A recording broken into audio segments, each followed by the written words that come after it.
मैं पूछ रहा था कि अभी जो थिएटर कलाकार हैं इतनी मेहनत करते हैं, हमेशा लगे रहते हैं, लेकिन उनका फाइनेंशियल सपोर्ट जो है उनको आगे बढ़ने से रोक देती है, क्योंकि उनको मतलब अपना घर परिवार जीवन यापन करने के लिए कुछ ना कुछ बैकअप निकालना पड़ता है। अगर वो ये जो टाइम है, क्वालिटी जो टाइम है जो थिएटर इंडस्ट्री को दे रहे होते हैं, अपने पैसन को दे रहे होते हैं, वो रोज़गार के लिए, जबकि उनका पैसन कुछ और है, लेकिन उनको मजबूरी में करना पड़ता है।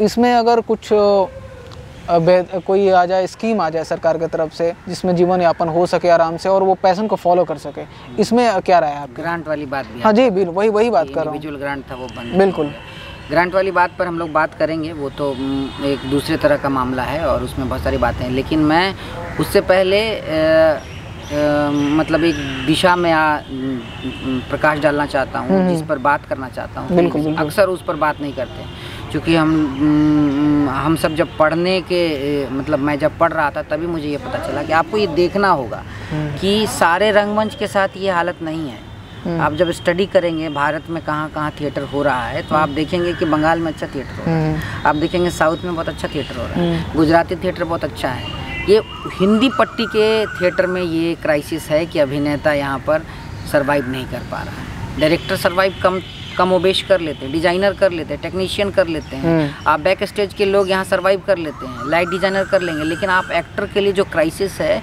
ये आप जब देखेंगे पूरे सिनेरियो में, तो हिंदी पट्टी जब मैं बोलता हूँ हिंदी रंगमंच, तो हिंदी रंगमंच आप ले लें, उत्तर प्रदेश, बिहार, झारखंड, मध्य प्रदेश, राजस्थान, ये हिंदी पट्टी है पूरा, जहाँ बोला जाता है ये हिंदी का पूरा रंगमंच का जो यहाँ है। आपको इसके पीछे देखना होगा हिंदी का इतिहास। भारतेंदु जब आ रहे हैं हिंदी को, जो हम आज हिंदी बात कर रहे हैं और जिस हिंदी को हम मतलब राष्ट्रीय भाषा मान रहे हैं, और उसमें भारतेंदु जी का बहुत योगदान है। तो भारतेंदु जी का काल आप जब देखेंगे तो आपको समझ में आएगा। हिंदी थिएटर का इतिहास कुछ उसी के आसपास है। उससे पहले उसको बोली की तरह अलग अलग बोलियां हैं, अवधी है, भोजपुरी है, रीवा में बोली, बुंदेलखंडी है, ये सारी भाषाएं हैं, बोलियां हैं। तो हिंदी का इतिहास इतना ही पुराना है। और ये जो थिएटर है, हिंदी का जो थिएटर है, उसको आप इस तरह से देख सकते हैं कि कोई वेल सिंक्रोनाइज नहीं है। ये समझ रहे हैं ना, कोई नई चीज़, तो आप बहुत दूर नहीं जा सकते। इसके पीछे कारण वो है कि यहाँ अभिनेता सरवाइव नहीं कर पा रहा है। और ऊपर से यहाँ से वहाँ जब आप देखेंगे हिंदी रंगमंच में, तो यहाँ हिंदी के साथ साथ क्षेत्रीय रंगमंच भी उसी ढर्रे पर है। लोक रंगमंच है, लोक फोक भी है। तो उस तरह से एक परिपाटी है। और आप जब बात करते हैं तो ओवरऑल हिंदी रंगमंच के बारे में बात कर लेते हैं, जबकि इसके अंदर इतनी बैरिकेटिंग है। इसकी वजह से हिंदी का जो अभिनेता है वो उसके साथ सर्वाइविंग प्रॉब्लम इसीलिए है। यहाँ पर कुछ इस तरह से ऑर्गेनाइज नहीं है। जैसे आप मुंबई में चले जाएं तो एक संगठन है, सब लोग काम करते हैं, उनका कहीं कोई पैसा फंसता है तो कोई ऐसा संगठन है कि जो उसके पैसे के लिए फाइट करता है, उसके लिए एक्टर अपने पास से कुछ ना कुछ मंथली ईयरली कोई फ़ी देता है। हर चीज़ का वहाँ, कैमरामैन का, डायरेक्टर्स का, राइटर्स का, सबका एक संगठन है। इस तरह से मतलब वो वेल चैनलाइज है। मैं आपको बता दूं कि मतलब, लेकिन अगर हिंदी परिपाटी की बात करें तो मैं आलोक चटर्जी सर को सुन रहा था एक लाइव में, क्योंकि मैं अभिनेताओं को अक्सर सुनता रहता हूं, उनसे सीखता हूं मैं चीज़ों को ऑब्जर्व करके। उन्होंने बताया कि हिंदी परिपाटी जितना समृद्ध है अभी तक, वर्ल्ड में की बात कर रहा हूँ, नॉट फॉर ओनली इंडिया, कि अभी तक जितना समृद्ध है उतना समृद्ध कोई रंगमंच इतना विस्तारित नहीं हुआ। लेकिन फिर भी अभी जो क्राइसिस है, कारण कि इसमें डेवलपमेंट के पीछे जो फाइनेंशियल सपोर्ट है वो कमज़ोर है इसका। वही मैं बोल रहा हूँ कि समृद्धि से कोई दो राय नहीं है। जितना रिच है यहाँ का साहित्य, हिंदी साहित्य रिच है, यहाँ का मतलब पोटेंशियल की कोई कमी नहीं है। कोई इतना क्राइसिस होने के बाद भी कोई बेईमानी नहीं कर रहा है। वर्ल्ड लेवल का है यहाँ पर, बहुत अच्छा काम। जितने बड़े बड़े नाटक हैं, सखाराम बाइंडर हो गया, सबका हिंदी रूपांतरण बहुत फेमस है और वो उसका कोई तोड़ भी नहीं है। बिल्कुल। लेकिन उसके पीछे वही कारण है कि वो चैनलाइज नहीं है। उसके पीछे कहाँ से आएगा और कैसे ज़्यादा लोगों तक पहुँचेगा। आपको ये भी यहाँ मानना पड़ेगा कि थिएटर की एक अपनी लिमिटेशंस हैं। वो एक साथ 500 दर्शकों के लिए हो सकता है, 200 दर्शकों के लिए हो सकता है, एक साथ 50 लाख लोगों तक नहीं पहुँच सकता है। आप थिएटर के लिए वहाँ भी मार खा जाते हैं जब आप थिएटर को फिल्म से टक्कर दिलवाते हैं, क्योंकि फिल्म में तो ऐसा है, थिएटर में ऐसा है। दोनों अलग विधा है, दोनों अलग विधा है। आप जाके देखेंगे जब असम में मोबाइल थिएटर एक चीज़ है, वहाँ के एक्टरों को आप देखेंगे तो आप देखेंगे कि बहुत अच्छे से, बहुत बढ़िया से सर्वाइव कर रहे हैं बोलो। उस तरह का हमारे हिंदी पट्टी में कहीं नहीं मिलता है। भिखारी ठाकुर भी अपना रंगमंडल चलाते थे, आप अगर जानते हैं। भिखारी ठाकुर हमारे भोजपुरी क्षेत्र के रंगमंडल चलाते थे, लेकिन वो सर्वाइव इसलिए नहीं कर पाए कि उसके पीछे बहुत सारी चीज़ें हैं। अब जैसे ये कोरोना का काल आप ले लें, तो इस कोरोना के काल में जो चीज़ें जनरेट हो रही होगी, बन रही होगी, वो बुरी तरह से तबाह हो गई, बर्बाद हो गई। अब कोई आदमी चाह के भी इधर निकट भविष्य में कोई रिस्क नहीं ले सकता, फाइनेंशियली तो कम से कम नहीं, जान बचाने तक। इसके सॉल्यूशंस क्या क्या हो सकते हैं आपके नज़रिए से?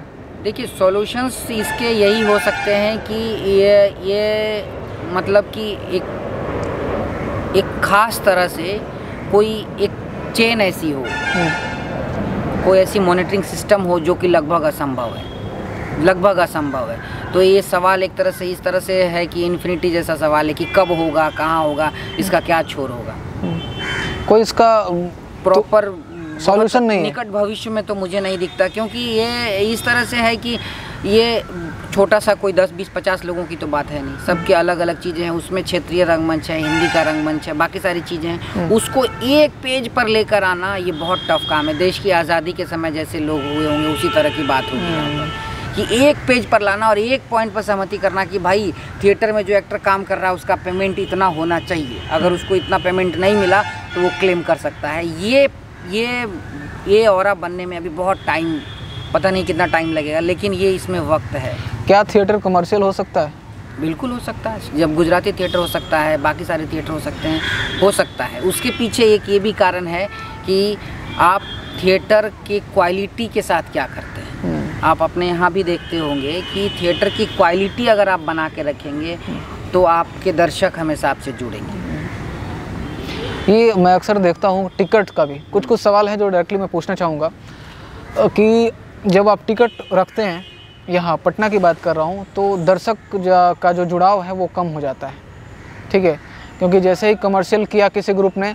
और ये भी मैं देखता हूँ कि अगर किसी बड़े संस्थान का है और उसके डायरेक्टर का जो नाम है वो बड़ा है, ओहदा बड़ा है, तो फिर उसके टिकट सेल हो जाते हैं। लेकिन जो स्ट्रगलर है या कोई पास आउट होकर काम कर रहा है, तो उसमें बीच में देखता हूँ बैरियर जो है वो खड़ा हो जाता है। इसके मतलब क्या, इसके पीछे में क्या कंडीशंस है और क्या राय है? देखिए, ये तो सही है कि इस तरह की चीज़ें होती हैं, लेकिन मेरा ये मानना है कि हम नाटक तो तैयार कर लेते हैं, लेकिन उसको यहाँ एक शब्द का मैं उपयोग करना चाहूँगा खुलकर कीजिए, जिसको मार्केटिंग बोलते हैं। कि अगर आप अपने जीवन को थिएटर से जोड़ रहे हैं तो एक तरह से रोजगार हुआ कि आपने एक प्रोडक्शन बनाया, उसमें आपका 2 लाख, 1 लाख, 50,000, 5 रुपये खर्च होता है। तो जब आप उसको शो करें तो आपके पास 6 रुपया कम से कम आना चाहिए, तभी आप सर्वाइव कर पाएंगे। अगर आप 5 रुपया लगाते हैं, आपके पास 2 रुपया आता है या नहीं आता है, तो बहुत देर तक नहीं लगा सकते। थिएटर की हालत यही है। तो क्या है कि यहाँ पर मार्केटिंग और बेचने के सेंस से थिएटर वाले हड़कते हैं कि नहीं ये तो मेरा कला है, मुझे तो कुछ आता नहीं। लेकिन यहीं पर डांस और संगीत वाले लोग अपने आप को, अपने कला का खूब बढ़िया से रियाज करते हैं और खूब बढ़िया से प्रमोट करते हैं और खूब बढ़िया से एकदम डंके की चोट पर कहते हैं कि मैं क्लासिकल सिंगर हूँ, मैं क्लासिकल डांसर हूँ, मैं इस शो का इतना पैसा लूँगा। लेकिन थिएटर वाले लोग पैसा नहीं मांग पाते। ये मेरा ये मानना, मेरा अपना ये अनुभव ये कि ये हमारी ट्रेनिंग के सोल में इस सवाल का जवाब छुपा हुआ है। अच्छा, क्या छुपा हुआ है मैं बता देता हूँ। बहुत ज़रूरी बात है कि थिएटर, आप म्यूज़िक सीखने जाएं या डांस सीखने जाएं, कोई भी डांस गुरु होंगे, आपको फ्री में, मुफ्त में वो सिखाना नहीं चाहेंगे। आप उनको 1 ही रुपया दें, लेकिन देंगे वो आपसे, वो फी लेंगे ज़रूर। जब आप कुछ चुका के कुछ चीज़ सीखते हैं तो आप उसकी तमीज़ समझते हैं, मेरा ये मानना है। यानी कि जिसके पास नहीं है, एक्सेप्शनल केस ऐसे हो सकते हैं, अपवाद ऐसे हो सकते हैं, बहुत सारे संगीत और डांस में भी ऐसे हैं। लेकिन परफॉर्मिंग आर्ट के इस थिएटर विधा में आप देखेंगे कि थिएटर सीखना मतलब ऐसे है जैसे आप सांस ले रहे हैं, जैसे आप कहीं भी मतलब कुछ भी ऐसे मुफ्त की कोई चीज़ है, तो जब आप उसको ऐसे मुफ्त में ऐसे उठा लेते उसकी तमीज़ ख़त्म हो जाती है। आप सीखते तो खुद मुफ्त में हैं और जब आप उसको करने जाते हैं तो पैसा मांगते हैं। ये बहुत बड़ा लैकिंग है। अगर आप ट्रेनिंग, तो अगर मैं आपको 2 रुपया दे रहा हूँ कि मुझे सिखाओ, तो मैं उस 2 रुपये का हिस्सा मांगूँ ना, मुझे सिखाया नहीं आपने। और जब आप 2 रुपये लेंगे तो आपकी रिस्पॉन्सिबिलिटी है कि आप मेरे से 2 रुपया ले रहे हैं, तो आप मुझे 2 रुपये की कीमत की चीज़ देंगे। अगर नहीं सेटिस्फाइड होगा तो वो कॉन्ट्रैक्ट ख़त्म। ये कॉन्ट्रैक्ट नहीं होता थिएटर में। थिएटर में बहुत सारे मैच्योर ग्रुप हैं जहां आप सीख रहे हैं कि नहीं सीख रहे हैं, वो क्या सीख रहे हैं उसका कोई क्रॉस चेक नहीं है। आप 5-5, 10-10 साल तक लगे हुए हैं, उसके बाद आप जब अचानक कहीं दूसरे फील्ड में या किसी तरह स्विच करते हैं तो आपको पता चलता है कि यार कुछ हुआ ही नहीं मेरा, अरे यार ये तो बहुत ख़राब फील्ड है। फिर एक मतलब एक ऐसी भीड़ तैयार हो जाती है जो बहुत लंबा समय और अपना पीक आवर मतलब 18 से लेके 25 साल तक का ऊर्जावान समय थिएटर में देने के बाद वो कुछ नहीं कर पाते हैं, फिर वो यू टर्न लेके किसी और फील्ड में शिफ्ट हो जाते हैं, स्विच हो जाते हैं। ये कारण है मेरे हिसाब से, मैं गलत भी हो सकता हूँ, सही भी। मेरा अब तक की मेरी अपनी जर्नी, इसीलिए मैं मतलब कि पे करके ट्रेनिंग लेने के पक्ष में। सही बात है, अपनी अपनी जो है कंडीशंस हैं। अच्छा, एक अभिनेता को, चूँकि आप थिएटर एक्टर भी हैं, डायरेक्टर भी हैं, तो एक अभिनेता को ट्रेनिंग का दौर है वो किस तरह का होना चाहिए, शॉर्ट में बताइएगा। देखिए, सबसे पहले तो अभिनेता को क्या क्या आना चाहिए? एक देखिए ये तो बहुत ही ओपन सवाल हो गया, क्या क्या आना चाहिए, उस पर तो बहुत लंबी चर्चा हो सकती है। 3 चीज़ें आप अपने अंदर अगर रख सकते हैं और रख के आना चाहिए, तैयार होकर आना चाहिए कि अगर आप इस फील्ड में आ रहे हैं तो एक तो आपको सीखने के लिए हमेशा तैयार रहना होगा। एक छोटा बच्चा जैसे उसको कुछ भी आप वो देखता है तो उसको सीखने की जो लालसा होती है एक अभिनेता के अंदर, वो जब तक बना रहेगा, लर्निंग जब तक आपके अंदर रहेगा तब तक आप सीखेंगे और सीखते रहेंगे तब तक आप अभिनय को चमकाते रहेंगे। सीखना जिस दिन आपने बंद किया उस दिन आप मतलब वहाँ पर लॉक पैकअप हो गया और उसके बाद धीरे धीरे आपका हराश डिमोशन खत्म, उतार हो गया आपके उसका।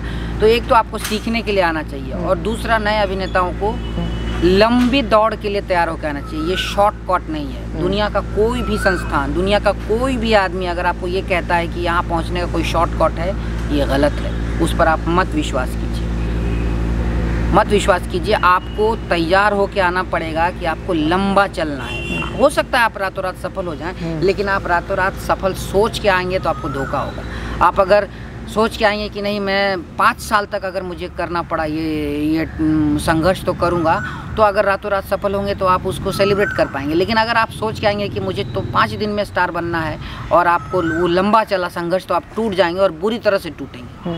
तो आपको लंबे संघर्ष के लिए तैयार होकर आना है और आपको ये तैयार होकर आना है कि आपको सीखना है, चाहे कुछ हो जाए सीखना है। दूसरा, आपको रिस्पॉन्सिबल रहना है अपने वर्क के प्रति और अपने आप को क्रॉस चेक करते रहना है कि आप जिस चीज़ के लिए आए थे वो कर पा रहे हैं कि नहीं कर पा रहे हैं। अगर आप थिएटर में आए थे कि आपको सिनेमा में जाना है तो आप क्रॉस चेक कीजिए अपने आप को कि आप उस जिस ड्रीम्स को लेके आए थे वो फुलफिल हो रहा है कि नहीं। अगर वो नहीं हो रहा है, ऐसा तो नहीं है कि आप लेके आए थे कुछ और आप 2-3 साल आपने दे दिया उसके बाद गड़बड़ हो गया, तो आपको हर समय ये चेकआउट करते रहना है कि आपको जाना कहाँ है। अगर आपका वो स्टेशन जहाँ आपको जाना है, जहाँ जाने के लिए आपने ट्रेन पकड़ी थी, वो स्टेशन गुम हो गया तो आप भटक जाएंगे। तो आपको ये 3 चीज़ें याद रखनी है कि आपको जाना कहाँ है, ये हमेशा क्रॉस चेक करते हैं। उसके हिसाब से आपकी ट्रेनिंग, तब आपको पता चलेगा कि आपको कितनी स्पीड से काम करना है और तब आप निर्णय ले पाएंगे कि नहीं भैया मैं इस ग्रुप के साथ हूँ, मुझे यहाँ सीखना। तो आप स्विच हो पाएंगे, आप खोल के निर्णय ले पाएंगे क्योंकि आपको आपका टारगेट मालूम है। वो आपके अंदर सीखने की बहुत भूख होनी चाहिए। तीसरा, आपको लंबे संघर्ष के लिए तैयार होकर आना चाहिए। बाकी ट्रेनिंग तो आपका जीवन ही आपका सबसे बिल्कुल। और ये तो लंबा दौर है जो चलता रहता है। अभिनेता जो है कभी परिपक्व नहीं होता है जब तक वो जीवित है, कुछ ना कुछ सीखता ही रहता है। आपने थोड़ा ये असर रेपेट्री के बारे में बताएं, अपने संस्थान के बारे में बताएं कि वो अभी किन किन फील्ड में काम कर रही है और उनके वर्क्स क्या क्या हैं जो कि रिकॉग्नाइज्ड हैं। एक्चुअली वो स्कूल के से निकलने के बाद वो ग्रुप एक्टिव हुआ, तो आपको तो बताइए मैंने कि वो अभी हम लोग नए बच्चों के साथ ही काम करते हैं। उसमें बेसिकली उनको एक्टर की ट्रेनिंग और नाटक दोनों अलग अलग है, मेरा ये मानना है। क्योंकि एक्टर की ट्रेनिंग वो एक प्रोसेस है, ओवरऑल एक अभिनेता की एक तैयारी है। और नाटक करना किसी खास कैरेक्टर के लिए अभिनेता को तैयार करना है तो वो लिमिटेड है। डायरेक्टर पर्टिकुलर डायरेक्टर जब के साथ आप जब नाटक करते हैं तो डायरेक्टर आपको ट्रीट करता है या तैयार करता है किसी खास कैरेक्टर के लिए, तो उसकी सीमाएं हैं। जबकि आप अभिनेता की तैयारी करते हैं तो वो एक बहुत खुला हुआ है और आप तैयारी करते हैं। जो अभिनेता अपनी तैयारी में सीखता है उसी का इम्प्लीमेंटेशन वो कैरेक्टर की तैयारी में करता है, नाटक में, फिल्म, टीवी सीरियल में जहाँ जाता है वहाँ करता है। तो अभिनेता की तैयारी और नाटक करना दोनों अलग है। हम लोग जो काम करते हैं, मेरा जो काम करने का तरीका है, मैं एक्टर को तैयार करता करता हूँ तो मेरा प्रोडक्शन अपने आप तैयार हो जाता है। मैं प्रोडक्शन के तैयारी में कभी उतना माथा नहीं लगाता, उसमें तो डायरेक्टर का बहुत कुछ है नहीं। अगर आप एक्टर तैयार कर देते हैं तो आपका 90% काम तो एक्टर खुद ही कर देता है। तो मैं अभिनेता की तैयारी पर ध्यान देता हूँ, वो प्रोडक्शन अपने आप तैयार हो जाता है। आपकी जो संस्थान है कितने वर्षों की हुई है अभी तक? 10 साल करीब होने जा रहे हैं। 10 साल। क्या आपकी संस्थान को कोई सरकार के द्वारा सहायता? एक आध बार उधर वो मुझे व्यक्तिगत अनुदान मिला था, इंडिविजुअल मिला था, वो तो बंद ही हो गया। और उधर फिर रेपेट्री के लिए अप्लाई है, लेकिन अभी तक कोई अनुदान नहीं। क्योंकि मैं इसलिए पूछ रहा हूँ कि मैं मतलब काफ़ी वर्षों से देख रहा हूँ आपको सक्रिय आप नज़र आते हैं, हमेशा कुछ ना कुछ ऑर्गेनाइज करते रहते हैं। तो ये पूछना वाजिब है कि आपको मतलब बाहर से कोई सोर्स मिल रहा है, क्योंकि बिना सोर्स का आप काम नहीं कर सकते हैं। जो डिलाइटफुल काम चाहिए पैशन के साथ जो है वो होता नहीं है, क्योंकि फंड तो चाहिए ही चाहिए। इंडिविजुअल आप कहाँ से करेंगे ये बताओ, आप थिएटर आर्टिस्ट। तो इसलिए मैंने ये बात रखी आपसे। कुछ बातें सामने आती हैं क्योंकि मैं बहुत बेबाकी से बात रखता हूँ, क्योंकि कुछ लोग जो है जो बहुत नेम और फेम में हैं, थिएटर डायरेक्टर, वो उनके ग्रांट जो है, चाहे वो उनके नाटक का स्तर कोई भी हो, उनको ग्रांट पास हो जाता है, लेकिन एक युवा जो अगर अप्लाई करता है वो पास नहीं होता। इसमें कहाँ मतलब कहाँ मिसआइप हो रही है यहाँ पे चीज़ें? ये देखिए, क्योंकि नहीं अक्सर सुनने को मिलता है कि ये सब हो रही है चीज़ें मार्केट में, लेकिन इससे क्या होता है ना कि जो यंग जनरेशन है वो हताश होता है कि आपके साथ वो मेहनत कर रहा है, वो दौड़ में शामिल है, घोड़े की रफ्तार में। पता चला कि एक पर एक जो है वहाँ पे पहुँचकर और वो जीत से काफ़ी दूर अपने आप को महसूस कर रहा है। ये एक तो ये मैं बोलूँगा कि इतना हताश होने वाली बात है नहीं।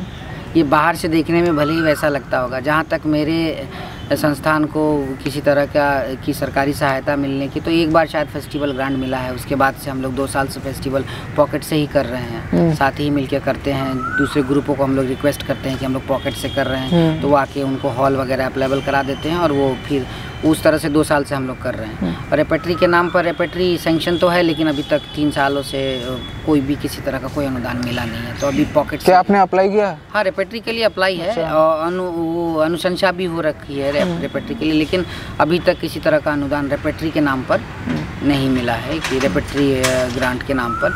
तो वो दूसरी बात, जहाँ आप ये कह रहे हैं कि नए लोगों को इस तरह का कोई अनुदान कम मिलता है, या कुछ बड़े लोग हैं जो जिनको बहुत ज़्यादा मिलता है, मुझे लगता है उससे घबराने की बात नहीं है। नहीं घबराने नहीं, मतलब मैं पूछ रहा हूँ क्या ऐसा क्यों होता है? नहीं, मैं ये बता रहा हूँ ऐसा होता है या नहीं होता? एक्चुअली होता है। देखिए, उसके अंदर टेक्निकल चीज़ है। टेक्निकल क्या चीज़ है कि जब उस कमेटी में कौन लोग हैं, कौन से लोग बैठते हैं, वो आपका काम जान रहे हैं नहीं जान रहे हैं, आपने क्या कागज़ लगा, बहुत सारी टेक्निकल चीज़ें हैं, आपने क्या पेपर लगा के भेजा है, आप उनके, क्योंकि सरकार को कागज़ चाहिए, सरकार कागज़ खाती है, आप कागज़ किस तरह से दे रहे हैं उसके पेपर पर ही उसका सब कुछ होता है। तो कोई ज़रूरी नहीं है कि मैं बहुत अच्छा काम कर रहा हूँ और आपने मुझसे अच्छा पेपर बना के भेजा है तो आपको अच्छा नहीं मिलेगा, ऐसा नहीं। लेकिन यहाँ ये है कि जो अच्छा काम कर रहे होते हैं ना, वो अच्छा पेपर नहीं बना सकते। यही तो विडम्बना है कि वो अच्छा काम, अच्छा कलर नहीं हो सकते। आप क्रिएटिव होके अच्छा कलर नहीं हो सकते। यहीं पर लगता है कि ये बात गलत हो जाएगी, ये वो paper does not decide future. यहाँ तो उलट गई है बात। तो आप या तो क्रिएटिव हो जाएंगे या तो कलर हो जाएंगे। उसके लिए एक बहुत अच्छा कलर होना और बहुत पेन पेपर की जानकारी होना चाहिए, जो कि आदमी अगर वो करता है तो क्रिएटिव बहुत लॉस होता है। डॉक्यूमेंटेशन, हाँ, डॉक्यूमेंटेशन इंपॉर्टेंट है। तो आप किस तरह से डॉक्यूमेंट सबमिट करते हैं उसके ऊपर आपका ग्रांट और बाकी सारा चीज़ निर्भर करता है। क्योंकि मैं इसलिए मैंने पूछा आपसे कि मैं अक्सर मतलब सोशल मीडिया में सबसे ज़्यादा मैं सक्रिय रहता हूँ, चीज़ों को ऑब्जर्व करता हूँ, क्योंकि वहाँ से चीज़ें मिलती हैं जिससे कि आदमी जो है वहाँ से भी ऑब्जर्व कर सकता है बहुत सारी। तो मैं देखा कि बहुत सक्रिय लोग और बहुत नामचीन लोग जो कि अच्छा काम कर रहे होते हैं, लेकिन जब कल्चर का जो डिपार्टमेंट है वहाँ से जब सैंक्शन की बात आती है तो डॉक्यूमेंट्स जो आपने बात कही ना, वो बात की और डज नॉट फुलफिल और सम एरर इज इशू, जबकि वो ओपन लिखते हैं। अगर कोई आप काम करता है वो कॉन्फिडेंस में नज़र आएगा, आंख से आंख मिलाकर बात कर सकेगा। बिल्कुल। तो ये सारी चीज़ें जो है थोड़ा सा, वो जब क्लर्क बाबू लोग के टेबल तक वहाँ पहुँचता होगा तो उनको पता है, अरे ये तो यूसी नहीं है, अरे इस साल का ऑडिट नहीं है, तो आपका फॉर्म रिजेक्ट हो जाएगा। अच्छा, तो ये सारी टेक्निकल चीज़ें हैं, उसकी वजह से होती है। और 1-8% लोग कुछ इधर उधर करते होंगे, तो वो सब जगह हैं। जो भी लोग हमें सुन रहे हैं, जो मतलब हमने जिस टॉपिक पर बात की वो गलती आप ना करें। अपनी डॉक्यूमेंट जो है वो थोड़ा नाड़े की तरह मजबूत रखें, ताकि विचार विमर्श करें क्या चाहिए नहीं चाहिए, लोगों से मदद लें और सही डॉक्यूमेंट भेजें। बिल्कुल, और सबसे डॉक्यूमेंट के साथ अपने काम को रखें, ताकि डॉक्यूमेंट तो आपको पास करा देंगे लेकिन काम जो है आपको यहाँ के लोग में वो रिकॉग्नाइजेशन नहीं दिला पाएंगे। तो क्वालिटीज़ मैटर, क्वालिटी तो मैटर करता है। और आप अच्छे से पेपर वगैरह और बाकी सारा चीज़ देते हैं तो ऐसा नहीं है कि आपको आपके फाइल को फेंक दिया जाएगा या फिर आपको कोई रिकॉग्नाइज नहीं करेगा, नहीं ऐसा नहीं है। वहाँ इस तरह से तो कम से कम नहीं होता होगा ये मैं, हाँ कुछ टेक्निकल चीज़ों की वजह से हो जाता है। बहुत बार मेरा भी रिजेक्ट हुआ है तो वो मैं जानता हूँ, और होता है 1-8% केसेज वैसे होते हैं, लेकिन हर जगह है। वो इतनी बड़ी मशीनरीज है, उसमें गलती होना स्वाभाविक है, होना नहीं चाहिए। मतलब गलती का मैं सपोर्ट नहीं कर रहा हूँ, लेकिन स्वाभाविक है वो। अच्छा, अभी कुछ प्रोडक्शन की बात कर लेते हैं। अभी आपके आगामी कुछ प्रोडक्शन कुछ तैयारी चल रही है? अभी तो फिलहाल किसी तरह की तैयारी की हालत में नहीं है इंसान, कोई प्रोडक्शन नहीं। शायद आप कुछ ऑनलाइन करा रहे थे, मैंने आपको ऑनलाइन देखिए, मैं बताऊं कि मैं ऑनलाइन के बिल्कुल सपोर्ट में नहीं था, मैं यूट्यूब के तो बिल्कुल सपोर्ट में नहीं था। लेकिन इस कोरोना काल ने बहुत सारी चीज़ें और बहुत सारी अवधारणाएं बदली हैं हमारे व्यक्तिगत स्तर पर, हमारे सामाजिक स्तर पर बहुत सारे सोचने और समझने के तरीके में डिजास्टर चेंज आया है। आज तक ऐसी घटना नहीं हुई थी। मतलब मैं तो बहुत बुजुर्ग नहीं हूँ, बहुत सारे ऐसे सीनियर हैं और बहुत सारे बुजुर्ग लोग जिन्होंने अपने जीवन में ऐसा दौर नहीं देखा था, ऐसी क्राइसिस नहीं देखी थी। तो आज के टाइम में हम लोग वर्चुअल स्पेस को अब इग्नोर नहीं कर सकते। ये आप सही बात है। हम कोरोना के पहले तक ये बात कह सकते थे कि डिजिटल स्पेस को हम इग्नोर करेंगे, हम डिजिटल स्पेस के बिना भी एग्जिस्ट करते हैं। अभी भी हम एग्जिस्ट करते हैं। थिएटर अभी भी ऑफलाइन जो होगा वो ऑनलाइन से कहीं बेहतर होगा 1000 गुना, इससे कोई दो राय नहीं है। लेकिन अब आप डिजिटल स्पेस को इग्नोर करके नहीं चल सकते। उसने अपनी बहुत स्ट्रॉन्ग प्रेजेंटेशन इस दौर में अपना डिजिटल प्लेटफॉर्म ने रखा है, आपको उसको स्वीकार करना ही पड़ेगा। हाँ, आपको ये ध्यान रखना पड़ेगा, जैसे कि मैं भी अभी YouTube के लिए वीडियोस बना रहा हूँ, तो मैं ये ध्यान रखता हूँ कि YouTube में हम ट्रेनिंग नहीं दे सकते, YouTube में हम गाइड कर सकते हैं। जैसे हम लोग इस बातचीत में किसी को इसके लिए इंसिस्ट नहीं कर रहे हैं कि आप एक्टर बनना है तो आप ये वाला फार्मूला अपना लीजिए, आपको एक्टर बनना है तो पैरासीटामोल खा लीजिए, ये नहीं कर रहे हैं। हम बात कर रहे हैं और हम अपनी बात से उसको गाइड करने की कोशिश कर रहे हैं कि आपको ये चीज़ें हो सकती हैं। जैसे आपको राजेंद्र नगर से कंकड़बाग जाना है तो हम ये नहीं कह रहे हैं कि आप इतने नंबर की गाड़ी पकड़िए और ऐसे दौड़ के निकल जाइए। हम इसके लिए आपको प्रेरित नहीं कर रहे हैं। हम इसके लिए आपको कह रहे हैं कि आप चलेंगे तो हो सकता है कि आपको राजेंद्र नगर पुल के नीचे थोड़ा पानी मिल जाएगा, तो वहाँ सतर्क रहिएगा, और पानी नहीं मिला तो अच्छी बात है। अगर ऑटो मिल जाएगा तो ऑटो ले लीजिएगा, उसका किराया इतना है। हमारे जो अनुभव है हम वो शेयर कर रहे हैं। तो ट्रेनिंग का वहाँ पर ये होना चाहिए। ज़्यादातर यूट्यूब में भी आप देखेंगे कि वो गाइड नहीं कर रहे हैं, वो आपको ट्रेंड करने की कोशिश कर रहे हैं। ये बेसिक फ़र्क होना चाहिए। तो डिजिटल स्पेस का इस्तेमाल हम लोग भी इधर लॉकडाउन में कोई ऑप्शन ही नहीं था, सारे स्कूल ऑनलाइन थे, तो हम लोगों ने किया ऑनलाइन। हम लोग जाने की कोशिश कर रहे हैं, उसमें युवा भी रुचि ले रहे हैं, लेकिन ऑनलाइन मतलब दिल को तसल्ली नहीं देता है। ऑनलाइन में आप परफॉर्मिंग आर्ट है, लाइव का जो मज़ा आता है वो मज़ा नहीं आता है। थिएटर को आप नया मतलब कुछ नया क्या देने वाले हैं? अब तो ये तो भविष्य के गर्भ में है, कुछ नया दे भी पाऊंगा कि नहीं दे पाऊंगा ये तो फिर कहना। अच्छा, कुछ विज़न सेट नहीं है? विज़न सेट भी नहीं हो सकता ना, मैं बस काम करता रहूँगा, उससे जो कुछ भी बन पड़ेगा वो बन पड़ेगा। इसी समाज में रहेगा, लेके तो जाना है ना। बिल्कुल। गाइज़, अभी आप सुन रहे थे, हमारे बीच मौजूद थे आशा रेपेट्री के फाउंडर जहांगीर खान, और बहुत सारी टॉपिक पे हमने बात की, बहुत सारा डिस्कशन किया। हो सकता है कि हमसे कुछ गलतियां हो तो आप माफ़ कीजिएगा। अगर इसमें कुछ पॉइंट्स वैलिड हो जो कि आपके लिए काम की चीज़ें होंगी तो आप उसे ज़रूर नोट डाउन करेंगे और अपनी राय जो है, फीडबैक जो है, कमेंट सेक्शन में देंगे। अच्छा लगे तो चैनल को सब्सक्राइब ज़रूर कीजिएगा। और ये कोई इंटरव्यू सेशन नहीं था, ये आपस में बातचीत थी जो कि भाई के साथ हुई और आपके समक्ष हमने रखा। Thank you so much guys for watching my video. आप क्या कहना चाहेंगे मेरे व्यूअर्स को? बढ़िया है, देखिए आप चैनल को भी लाइक कीजिए और सब्सक्राइब कीजिए, और जुड़ेंगे तो आपको पता चलेगा। देखिए, दूसरे की जर्नी से क्या होता है कि आपको प्रभावित नहीं होना है, लेकिन अगर दूसरे की जर्नी को आप सुनेंगे, देखेंगे, तो आपको एक आइडिया होता है कि आपको किस दिशा में बढ़ना है, तो इससे ज़रूर लाभ होगा। बस इतना ही कहना चाहूँगा मैं। थैंक यू आपका भी। अरे